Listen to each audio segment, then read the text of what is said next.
right? To control who can access what. That's what security is about. Two announcements. First, the homework 1 is due tomorrow. After the due, you can still submit. I give you 2 days. You can still submit, but you will get penalty for that. So I hope most of you can submit today. Also, homework 2 will be released today. Homework 2 will have some coding assignment. Still, it's individual homework, so you have to do that by yourself. So today we talk about the last part of authentication. We were mainly focused on biometric authentication.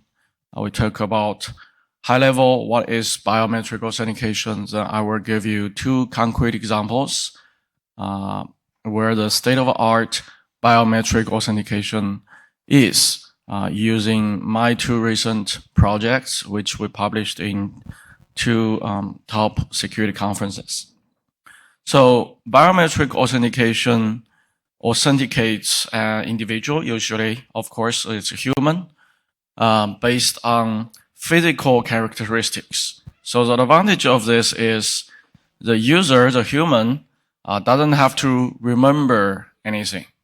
There is no burden for the user to keep some secret, to remember some password. They just trying to be themselves, okay? Doesn't need to do anything. We have seen all kinds of biometric authentication in real world, on your phones, and also in Hollywood movies, like face-based, palm-based, fingerprint, iris, signature, voice. Usually some of them are used combined together with 2-factor authentication. And obviously, this is biometric, so this is specific for usually specific for some applications, not rather a general authentication approach. So like most other authentication mechanisms, even you want to do a biometric authentication, you also need to do a registration. You need to registrate your physical characteristics to the verifier. That is usually called registration or enrollment phase. And in that phase, your biometric is captured by the verifier.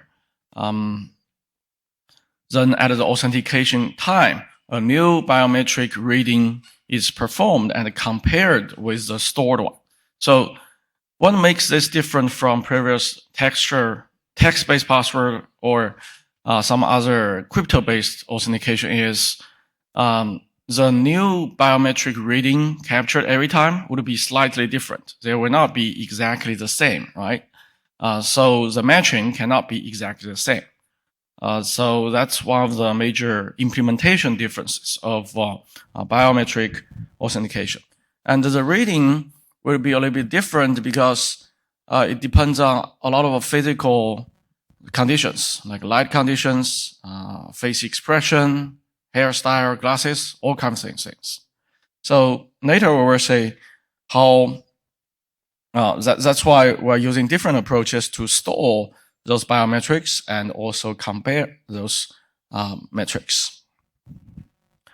Also, identification sometimes or authentication will not be possible because it's not exact match. So we measure those systems, use the false rejection rate and the false acceptance rate.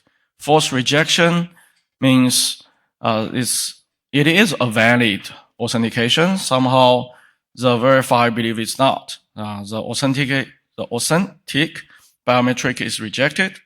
False acceptance means imposter biometric is wrongly accepted here.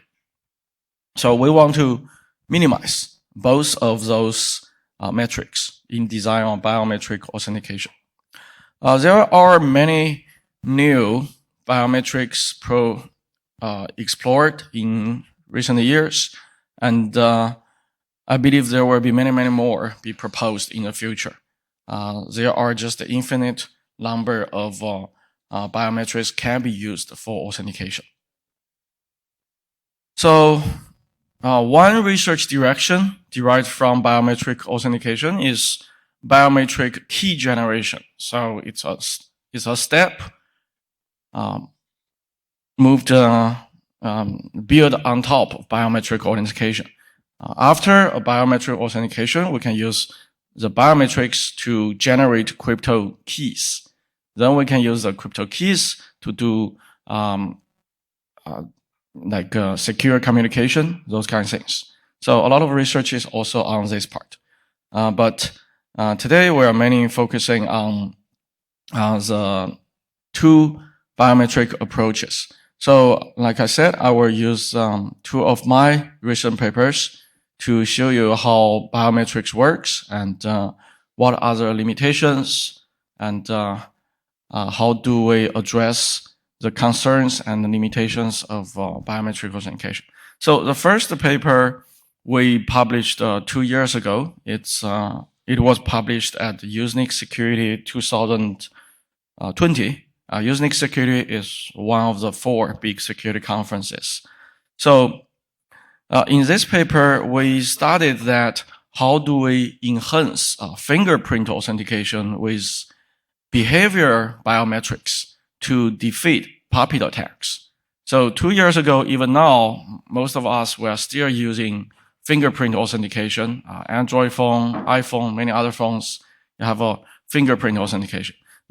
One of the biggest problem of, well, first of all, so 70% of the smartphones shipped 2 years ago, they have a fingerprint reader, and the fingerprint reader has replaced the PIN and password as the most popular way to authenticate on mobile devices. And also we say that fingerprint authentication can be used as the local authenticator for a FIDO protocol, which means you do not use that just to log in your phone. You also use that to log into your remote web services. It could be your banking services, something very important, right? So, however, one of the biggest problem of fingerprint authentication is we can do something called a presentation attack. Basically, you can use 3D printing to create a fake finger which has someone's fingerprint and use that to press to the fingerprint reader authenticator. Then you can log in the device. Also, if someone is let's say sleeping or unconscious, you can just pull that person's finger to unlock that person's phone.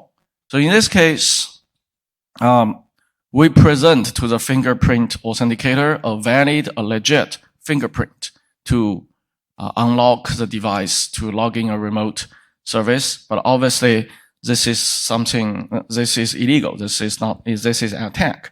Then this is an attack, we call it a presentation attack or puppet attack. We have seen a lot of news talking about this. Children use their parents' fingerprints to buy Pokemon gifts when their parents were sleeping. Just pull their fingers. There are many other stories like this. Okay. So existing approaches were trying to detect this kind of attack by using infrared or what other devices to basically detect if the fingerprint the device reads is from a person. Okay, it's not from a 3D printed object. Okay. However, this may not work for this kind of approach. We call it liveness detection. This approach obviously doesn't work if you just pull someone's finger there, right? So because that's still a person's finger, so cannot defeat this kind of a puppet attack. So in this paper, what we propose is we complement fingerprint authentication with the fingertip touch behavior characteristics. So when you authenticate, for example, my phone here, This is my phone. It has a fingerprint reader. I always just touch this to unlock the phone, right? So when I touch this to unlock the phone, there is some inherent characteristic I do not pay attention to. For example, when I lock the phone, I always do this. Someone else do this, may use a different finger, different phone angle, right? They have their own inherent habits there, right?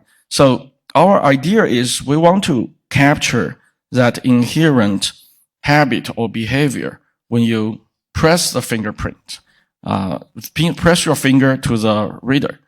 So this basically becomes a two-factor authentication.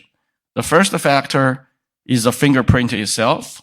The second factor is the phone movement, the head movement when you press your finger to the reader. So we designed this system which has the following modules. And you can see later that a lot of biometric authentication systems, they have similar modules.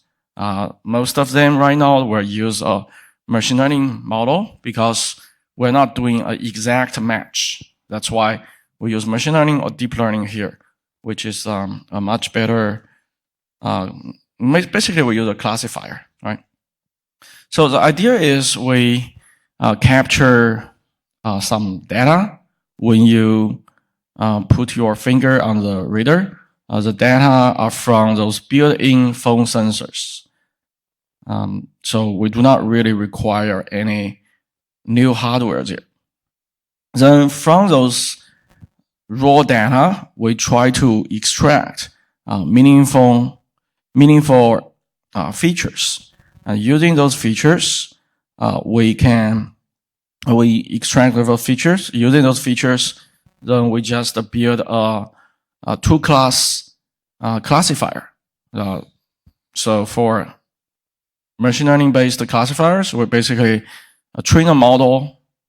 Then for any new readings, we just classify it. Either it's a legit input or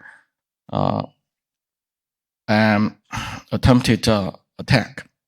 So it's just a two-class classification problem. Okay. So for this specific project, we come up with 7 features. We come up with 7 features from the time and frequency domain. So basically, you put your finger on the fingerprint reader. The fingerprint reader will record all the sensors movement for like half second when you press that. From those half second of readings, we probably get hundreds of samples from the sensors. Then we first get those samples. They are obviously just time domain features. From those time domain features, we get the mean, the standard deviation, the relative standard deviation, sum of absolute difference, absolute energy, autocorrelation between those different readings from different sensors. And that gives us many different features. Then we used deep learning to check which features are more useful for our to separate success and from legit and attacks. Those are the time domain features. We also transfer those time domain features to frequency domain features and compute other features from there. From those, then we use the same deep learning method to find which are the most useful features to use. So that's the basic idea of that. So we use the CNN-based feature extraction method. As you can see that here we have the fingertip touch behavior of 3 users after using FFT. So those are different features. So after we visualize this, you can say, even if you just look at this, you can say users features, they will be different. For example, user A, you can say this part, and for user B, it's a different part. So this is just to visualize how users' behavior would be different. From other features, you can say they are also different. Then after we have all those features, we just use the several classifiers. The classifiers is trying to classify an input either to legit or attack. There's a two-class classifier. However, for our training purpose, we only have the legit users' data. We don't really have attackers' data. So we use one-class classifiers. We used 4 different approaches. One of them is this one-class support vector machine. So many of you probably used SVM before. In SVM training, usually you have multiple classes. Each class, you have some samples, but there is a one-class support vector machine, which you don't have many classes. You only have one class. And then we use the isolation forest, local outlier factor, and also a simple coefficient-based similarity comparison approach. Then we evaluate all of them based on in terms of their performance, in terms of their speed. So interesting part is for all kinds of this kind of a research, you always need to collect a large data set of from real users.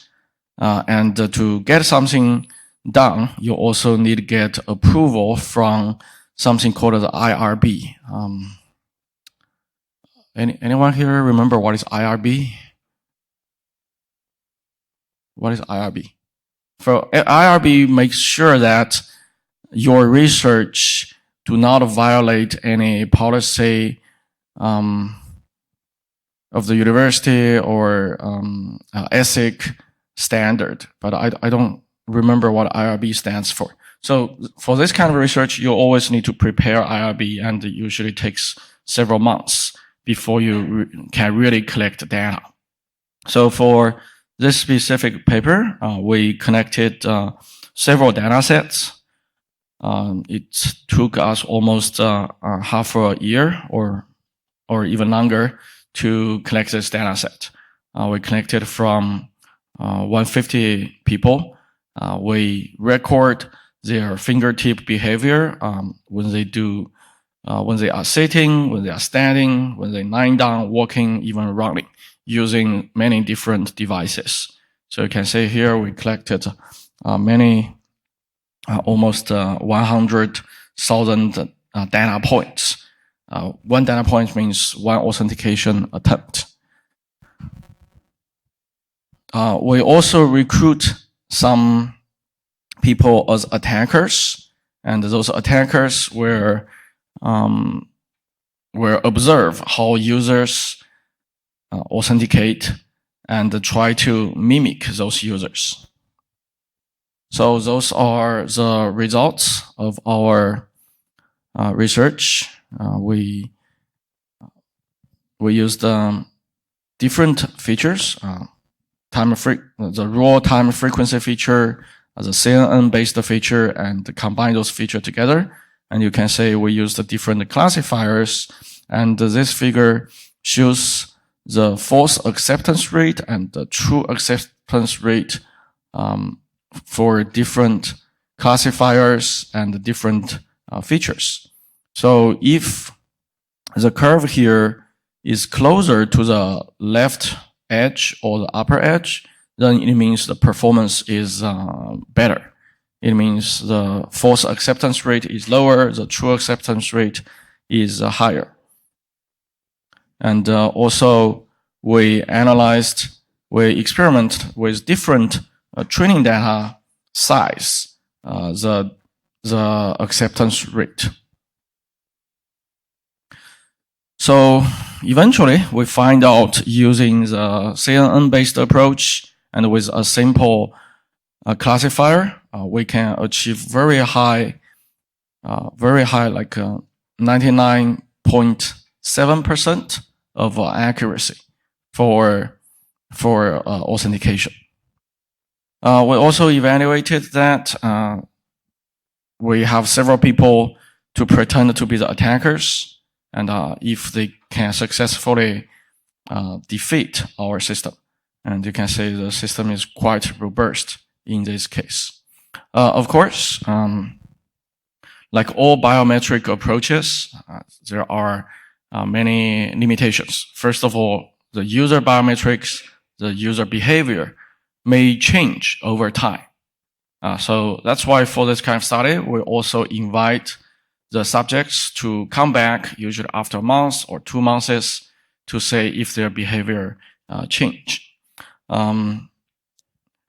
Any questions for this work? Yeah.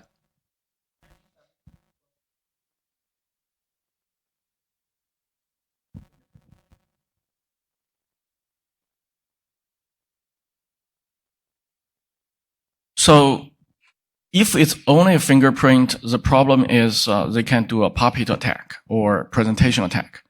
With our approach, 99.7%, you cannot do puppet or presentation attack anymore. So we envision this to be used as a complement to the original fingerprint, obviously. No, not right now. Well, that's the problem of a lot of research. We propose new ideas. We do not really know how to bring that to the market. Yeah. Any other questions? And for research, we are more into the scientific value of our work. So not necessarily thinking about making this to real world products. Of course, for some of the research that will be a very interesting thing, but not necessarily for every research project. Yeah. So that is the first project we published in recent years. The second project is also in this direction. But instead of using fingerprint, this one we are thinking about using hand authentication. So fingerprint, face usually are considered as very sensitive information, but hand, usually people do not care about the leakage of your hand information. Okay, so in this paper, which we published last year, only several months ago, we designed a high accuracy and also presentation attack resistant hand authentication for commodity mobile devices. So same as the previous approach, our design can be directly deployed on existing mobile devices without using any new hardware. So the motivation of this project is we saw that there are many new hand authentication approaches proposed in recent years. For example, Amazon have their own supermarket called Amazon One, I believe. And in Amazon One, you can scan your hand to do authentication to make payment. I personally haven't seen a supermarket like this, but Amazon has been advocating this. So in Amazon's design, they used some special hardware. This is the hardware they are using. It's not just a regular camera. It has in-depth, it's called depth camera. And you can see there are several different cameras here and also different sensors, right? So it's a very complicated and very expensive device.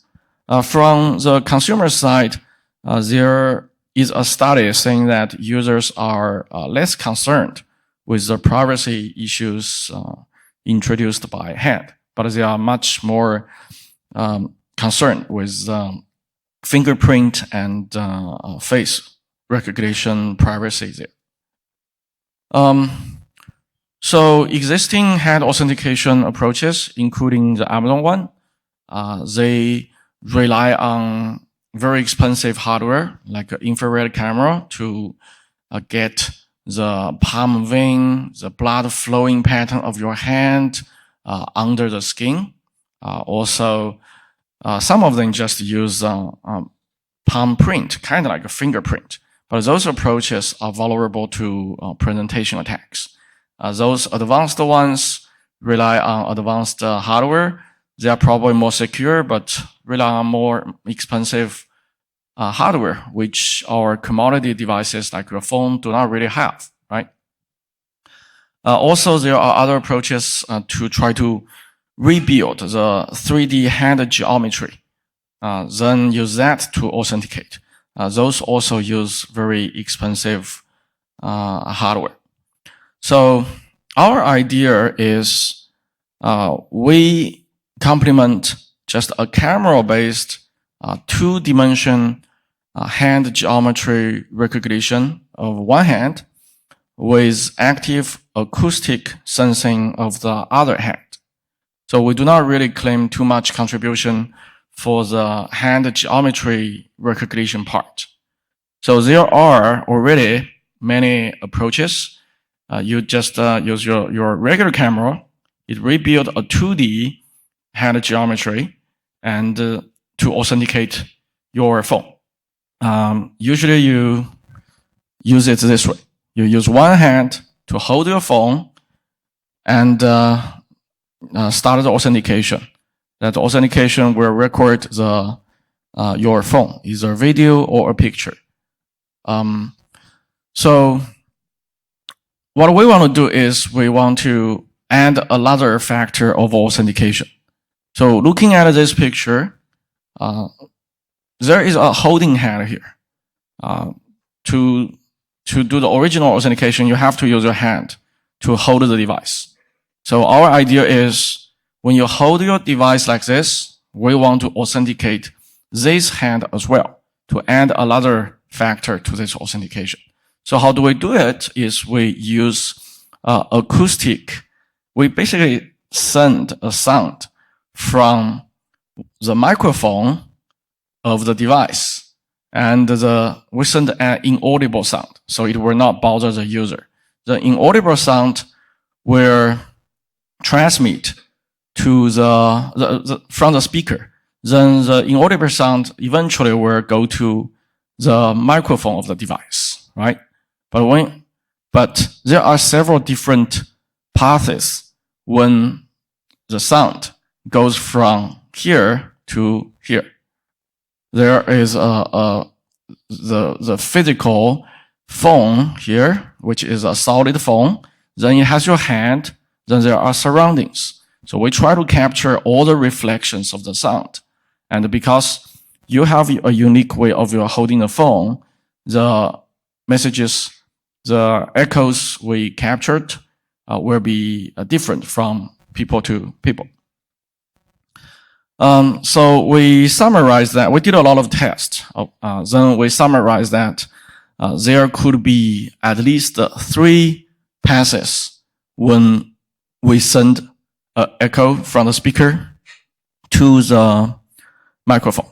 The pass 1 is the sound echo traveling through the phone itself.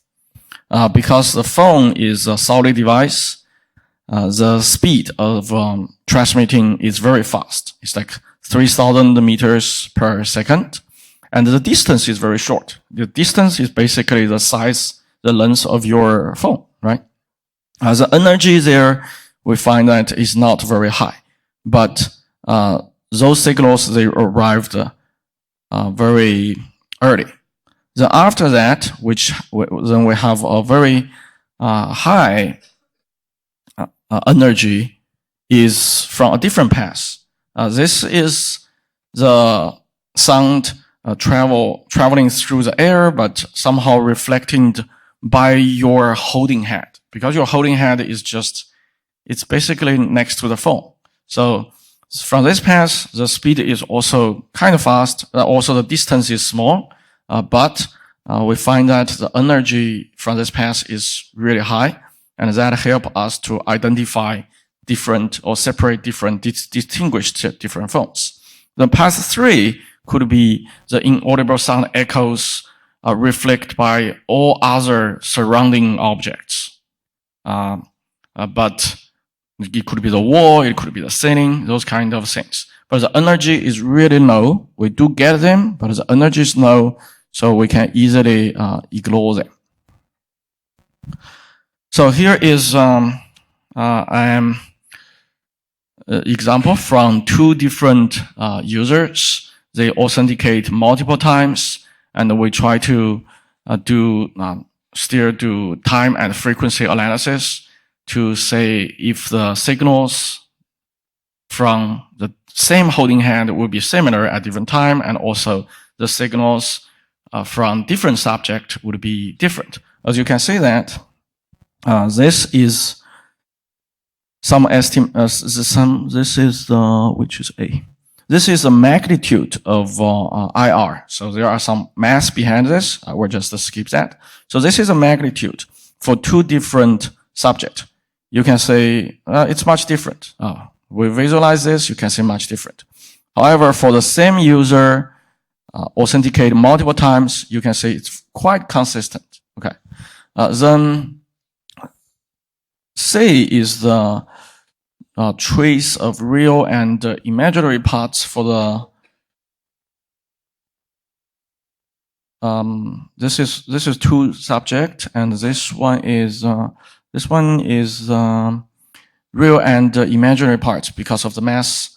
So you can say for 2 different subjects, they look totally different. But for the same subject doing multiple authentications, they're very close. Because of those, we can use that to separate users or authenticate users. We back to the system overview figure again, and you can say this is very much similar to the previous project. So all those projects, we have a very similar procedure here. The first step is we try to capture the data. In this project, we capture through this multi-module or 2-module approach. The first data we capture is the hand gesture by using a 2D, just a regular camera. Other data we collect is just the inaudible sound and its echoes. After we get the data, we first try to remove some noise using standard, let's just say double E approaches, signal processing approaches. Then we extract the signal. For the capture the hand image, we try to segmentation. We also try to augment the images. Then we have that sequential time domain data. Then we do a spectrogram analysis. We use a learning-based feature extraction, like the CNN-based approach we used before. For the camera part, we use we identify some hand landmarks. Then we just train a model and build a classifier. That's the authenticator part. So this is very much similar to the previous project, right? For the inaudible sound, we actually did a lot of testing to say what kind of a signal would be best for this case. Eventually, we choose something called as the ZC sequence signal. It's we modulate that to inaudible frequency, something like 28 Hertz. So most people will not be able to hear that, but your phone's speakerphone can play that, and the microphone can pick it up, but people cannot hear that. So you can say the distance between the microphone and the speaker in our approach is very important. If the speaker and microphone, they are at the same place, they are just very close to each other, our approach would not work because the echo may not reflect to your hand. And we did test this on several different phones. Some of the phones, the speaker and the microphone are just close to that. So here, let's assume they are somehow, there is a distance, but we do not require anything abnormal. It's just still just a regular phone. We use the ZC sequence as a base signal. We modulate that to inaudible frequency. Then after we get the echoes, we capture the echoes in the microphone. We try to remove the noise and reconstruct the baseband signal. And we mainly try to extract the signal shaped by the holding head, which is pass 2. Based on the relative energy and delay of different paths, we try to identify pass 2 data. We analyzed the time frequency spectrum of magnitude and auto phase, use continuous wavelet transform. Those are standard approaches, mathematical approaches in signal processing. Then we visualize them with those time frequency spectrum like this. With the data, then we feed into deep learning based feature extractors here. So in this project, we actually use something called transfer learning, which is also an interesting topic in deep learning to do this. For the hand picture capturing part, we do require the users to do some simple gestures. We come up with those simple gestures like this. So basically, we do not want the fingers to overnap other fingers. We want them to be straight, so we can capture. Then we do a hand segmentation, contour detection. Then we get some 2D features from the hand. And we do not require you always have this orientation. You can be different orientations. Then from the captured picture, after we adjust the orientation, we identified more than maybe almost like 40 features from the picture. And we use that 40 features to classify the hand. So 2 modules. One is the sound, one is the image. We use all the features to capture the hand. Then after the training, we do the authentication, and this is a similar approach as the previous paper. We just use centroid classifier, local outlier factor classifier, and one class support vector machines to do the classification. So those parts are quite standard. We are just using those approaches. We are not really making any advancements in those machine learning models itself. Our experiment setup is like this, just a regular phone. The sampling rate would be 48 kilohertz. The signal length would be 25 milliseconds. So even if it's audible, usually people will not be able to hear that. We use quite a high frequency for human, 17 kilohertz, which your phone can hear, but most people cannot hear. We collected data from 30 people, and we compiled those data sets under many different scenarios. It will be a low light scenario because there's a camera part. There will be a bigger speaker phone playing music, create a very noisy environment because this is sound based, right? We analyzed experiment on many different devices. We ask subject to come back after some time and use different phones. Some of the phone, the speaker and the microphone would be very, very close. Some of them will be further away. We also compared some attack data set by considering different attack scenarios. And several subjects, they played the role, they role played as an attacker. They observe other people, how do they authenticate, then role play as an attacker. The metrics are similar. We just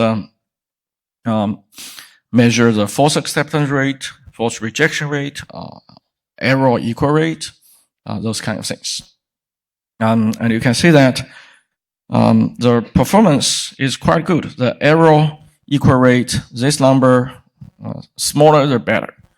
So when we use this classifier, CC, centroid classifier, we can achieve like 2% error equal rate.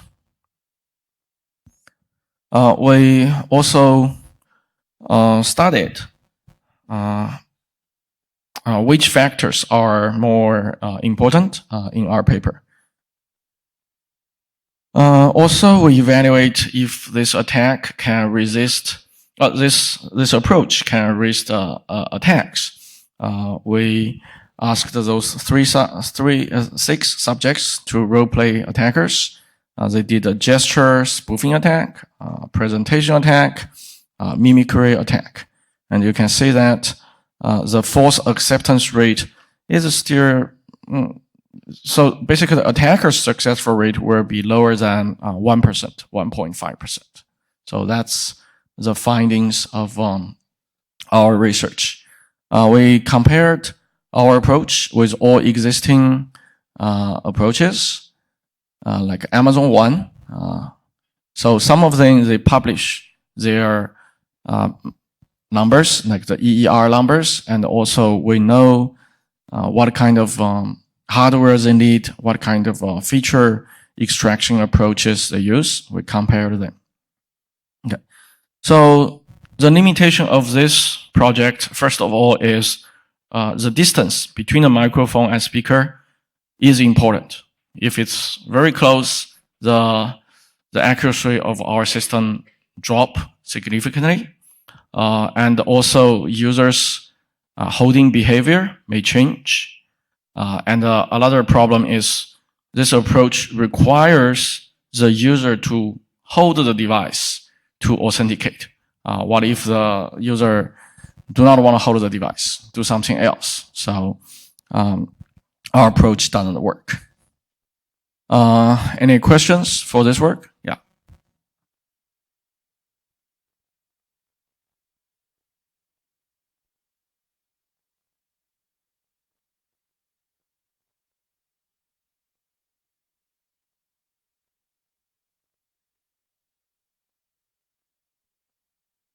So we play the sound. The device, the phone will play the sound.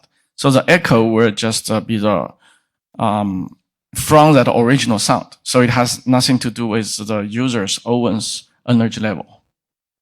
Yeah. No. No, yeah. Okay. Any other questions?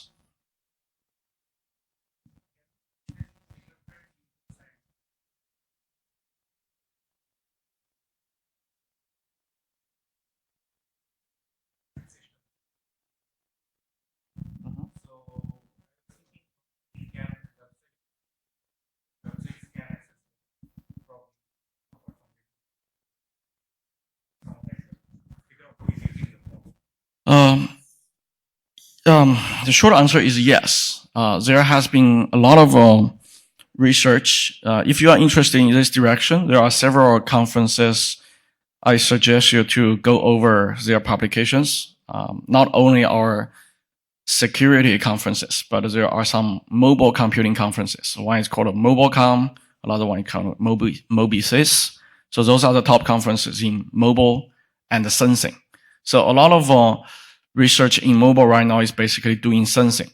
Right, we use those sensors to sense human, sense the environment, and what you described there definitely makes sense. We can use camera, we can use sound, we can use light, vibrations, many things to sense the user, to authenticate the user.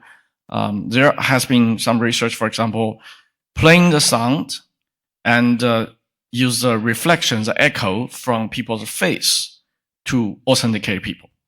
Okay, so it's not really, it's kind of like a face recognition, but not image based. It's echo sound based. Yeah, there are a lot of research in those directions. Yeah. Other questions?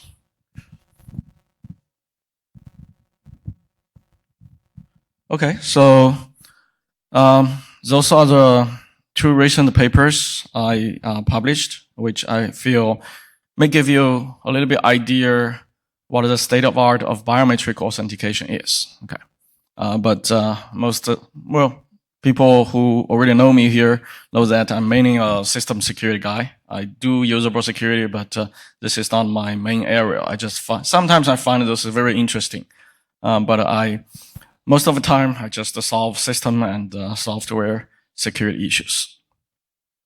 So if you are really interested in authentication, there is a paper I highly recommend you to read.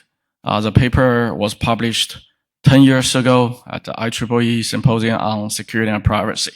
So this is one of the top 4 security conferences, and this one is just extremely hard to get in. Every year, the paper acceptance rate is like 15%, sometimes even lower than 15%.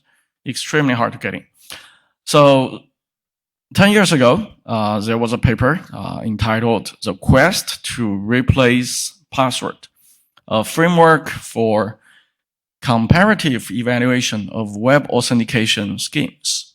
The question this paper asked is why we are still using text-based password. So text-based password has been there at the very beginning of computer, as long as when the computer supports multiple users, you type a text-based password. So that has been there for decades. Our computer has evolved a lot.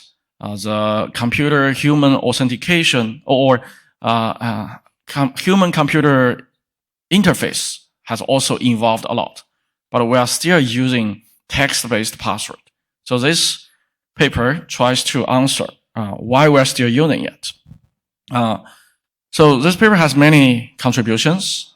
First of all, I would say it comes up with many different metrics to compare different authentication methods. You can see at the top of this figure, there are usability, we can say benefits.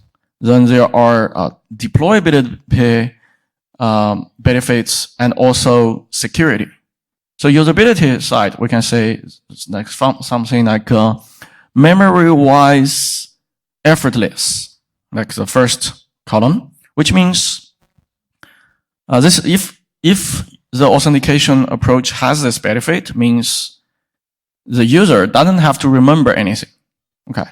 So for most biometric authentication approaches, users do not remember anything. But for text-based password, you need to remember your password. Even for the picture password we'll talk about, you still need to remember the password. Maybe there is a background picture to help you recall the password, but you need to remember something, right? So you can see the web-based password, it requires people to remember things. So it was not given this benefit. The second one is scalable for users. If you need to remember something, whether this approach is scalable. Those two obviously are somehow related. If you have to remember a lot of passwords, then it's not scalable.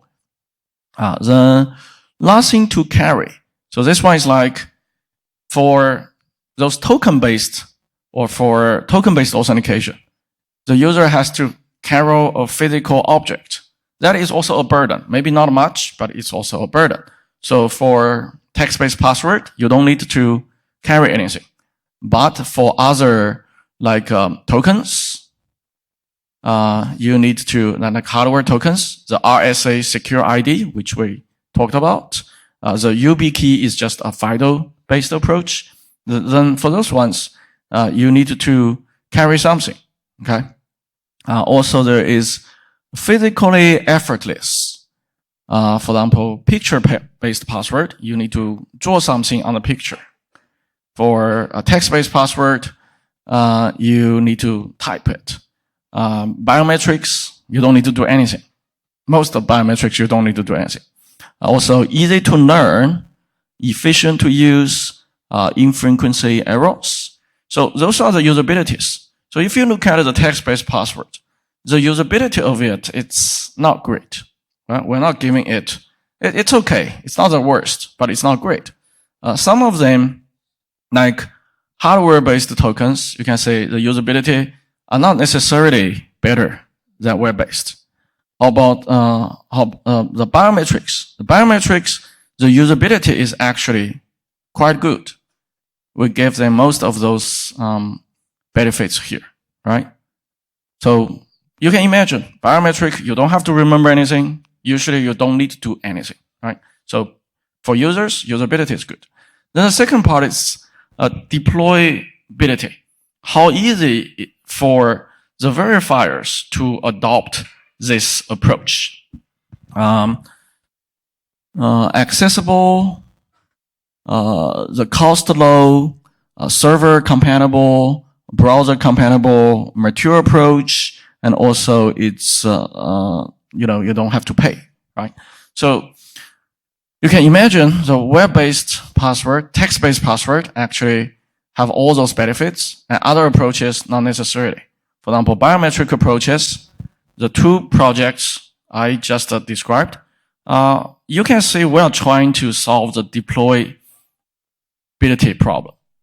The previous approaches, they all require some new hardware, expensive hardware, and our approach, we want to bring them to commodity phones. So the problem one of the problems we are trying to solve there is deployability. We want to deploy those new approaches on commodity phones. So you can see biometric approaches, usually the deployability is not good. If you want to use a fingerprint authenticator, you need a hardware reader. If you want to use an iris authentication, you need an iris reader, right?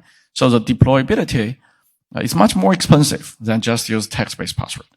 Then the probably the most important part is security, right? Most people, when they think about cybersecurity, they think the most important part is security. But actually, security is a trade-off between performance, usability, deployability. If you took my software security class, we talked about many advanced defense techniques. We talk about control flow integrity. We also talk about some very simple approaches like stack cookies.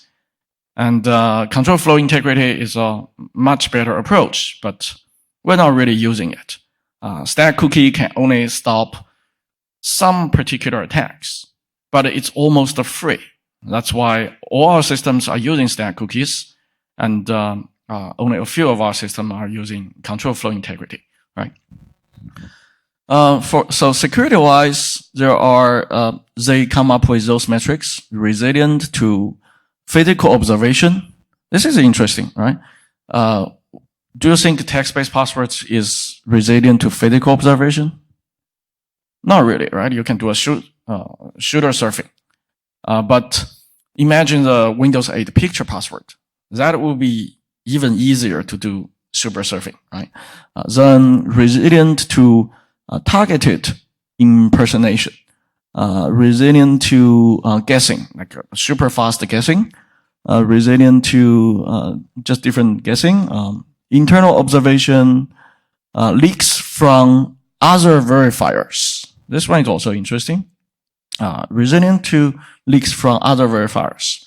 So text-based password, like I said, before the password manager, one of the big problem is different website. Everyone has account on different website. And people tend to reuse their password or change their password a little bit because it's not scalable, right? So if one website is compromised, it's very likely to influence your other accounts in other websites. Resilient to theft, resilient to no trusted third party. So those are the Also unlinkability, which we talked a little bit in the FIDO protocol last week.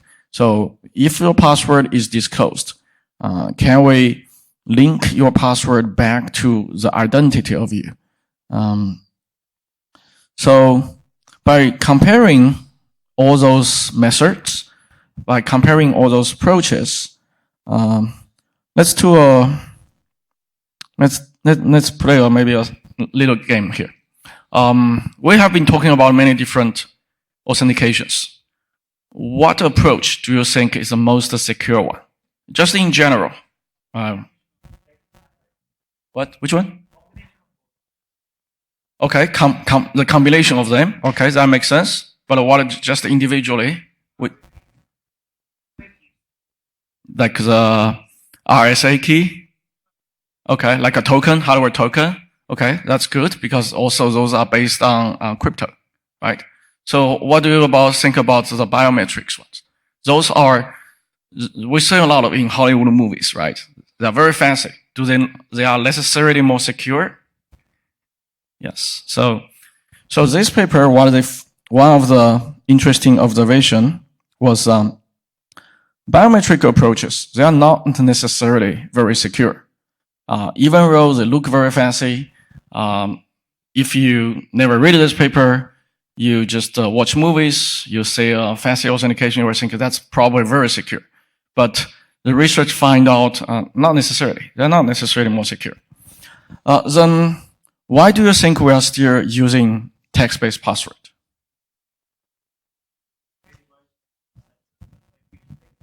Okay. Yes.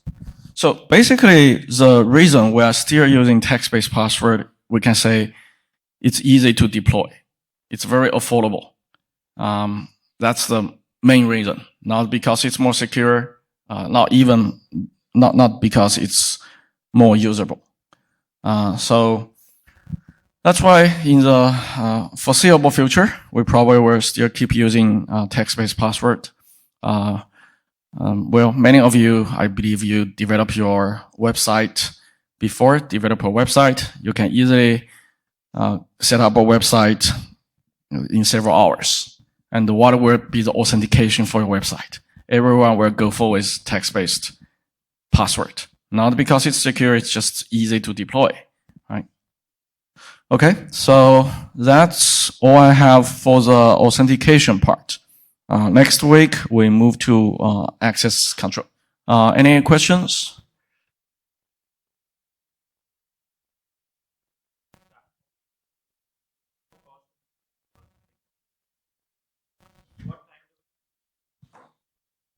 Well, first of all, you said that security is the most important thing. It may not be true, right?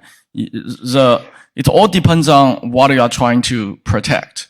Obviously, the cost to protect something should never exceed the value of that asset itself, right? It doesn't make sense to spend $1,000 to protect something worth $1, right? So for some scenarios, the asset they are trying to protect is just the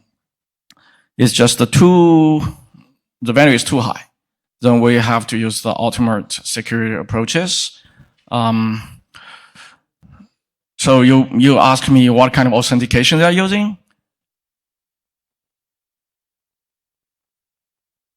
If cost is not an issue, then so basically you're asking what is the most secure one so far. That's also a very complicated question. Depends on what you want to authenticate. Here we talk about just authenticate a user, right? There could be, so for those kind of things, I would say, why do you need an automatic authentication approach in the first place? You probably will just use manual verification. Manually verify if this guy should have this, should have access. You can verify his DNA. You can spend a long time verify his DNA, verify everything, right? Yeah. Mm-hmm. Actually, in the access control part, there is one access control model related to what you are talking about. So we will cover that next week. Okay. Other questions? Okay, don't forget the homework 1 is due tomorrow, and we will release homework 2 today. See you next week.